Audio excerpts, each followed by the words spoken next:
Since May 2021, Israel's Tigzium system has captured the world's attention, the missiles arcing through the night sky as they intercept rockets that fall from the sky.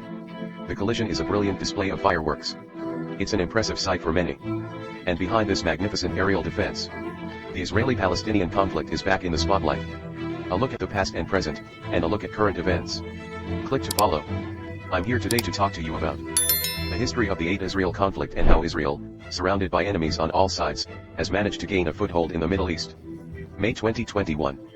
The resumption of fighting between the Palestinians and Israelis. With news of many civilian deaths and injuries once again hitting the front pages of major media outlets. I'm sure many of us will lament similar news that we've all heard it too many times since we were kids. The history of the Israeli-Palestinian conflict. It's been going on longer than most people are old enough. Ever since Israel was declared in 1948. Since Israel was declared in 1948, the conflict has never been resolved and continues to this day. And the so-called Israeli-Palestinian conflict is really just a small microcosm of the conflict between Israel and the wider Arab world. And the source of this conflict is a messy account, to say the least. The Jews, 2,000 years ago, settled in what is today Israel. After being destroyed and expelled by the Romans, they wandered and dispersed all over the world. Until the middle of the last century. Zionism inspired. Jews returned to the Mediterranean coast. They were determined to rebuild their former homeland. But by this time, Arabs had been settling in the Middle East for 1,000 years. The Jews thought they were merely restoring their former country. But the Arabs saw them as foreign invaders. The region was then governed by the British, who had defeated the Ottoman Empire. As the British hierarchy and the United States supported the return of the Jews. In 1947, the United Nations General Assembly resolved to establish two regimes in the region, one for the Jews and one for the Arabs.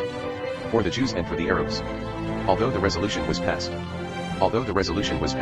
it was clear that the Arabs did not approve of the British and Americans taking it upon themselves to hand over their land to the Jews, who had been there for many years.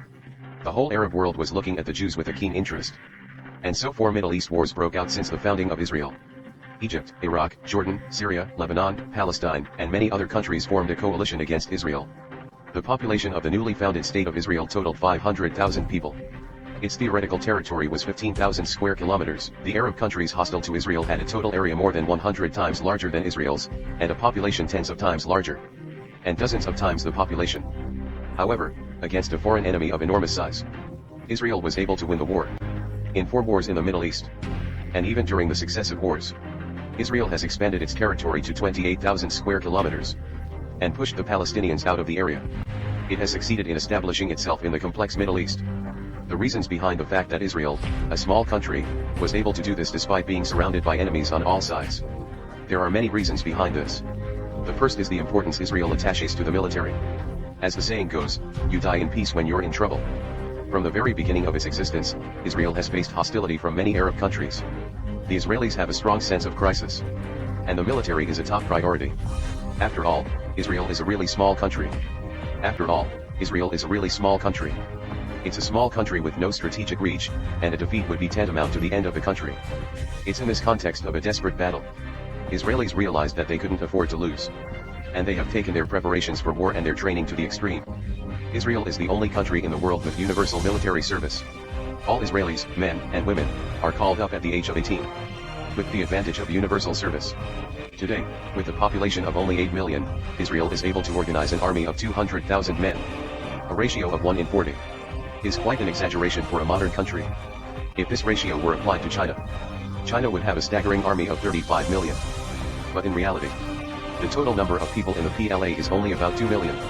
Even the United States, with its reputation for militarism, which is known for its militarism, has only organized 1.5 million troops for a population of 300 million. And the Israelis, in addition to the regular army, the Israelis have a reserve force of 500,000 men. After government mobilization, the army can reach 700,000 men. In a country of 8 million people. There is one soldier for every 10 people. It's a true universal army. In addition to maintaining a large army, Israelis also spend a lot of money on the military. Israel's defense spending as a percentage of the country's total GDP is maintained at 60% or more, which is equivalent to the world average. It's more than double the world average. It's also in the top 15 countries in the world in terms of spending. And the countries that ranked ahead of Israel's national volume are almost all several times or even dozens of times more than Israel. The Israeli army, with its high numbers and commitment, after many wars since its founding, it has accumulated a lot of experience. It's a soldier of 100 battles. It is this military strength. It's the strength of the military that has given Israel its strength. But a militaristic approach. But militarism is the only thing that can lead to the downfall of a nation. The reason that Israel has survived is that, in addition to preparing for war, Israel's ability to survive is due to the fact that in addition to war preparations, it also maintains a strong economy. It's a Jewish tradition to be mercantile. In the course of their wanderings around the world, the Jews had acquired a great deal of wealth. When they first decided to establish a state, they received financial assistance from Jewish capitalists from all over the world. The Jewish capitalists from all over the world provided the original financial basis for the Jews to establish their own state. And in the early years of their statehood, they received two important sources of external financial income, one of which was German reparations, as a result of the Nazi massacres of the Jews. From 1952 onwards, West Germany and Israel signed a treaty. Over the next 14 years, West Germany paid reparations totaling 3 billion marks, the equivalent of 110 billion today, which at one time accounted for 80% of the Israeli government's revenues. Another source of revenue was large private donations from American Jews. These two sources of external funding greatly reduced the economic pressure on Israel in the early years of the state. The Israeli government was supported. The industrial infrastructure was completed. At the end of the Cold War,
and has recognized Israeli sovereignty over Jerusalem and the Golan Heights. You know, most of the world doesn't recognize this. Most countries around the world do not recognize this, including many of America's allies. And in the Israeli-Palestinian conflict, the Israeli military used missiles to blow up a building housing the Associated Press and other media outlets.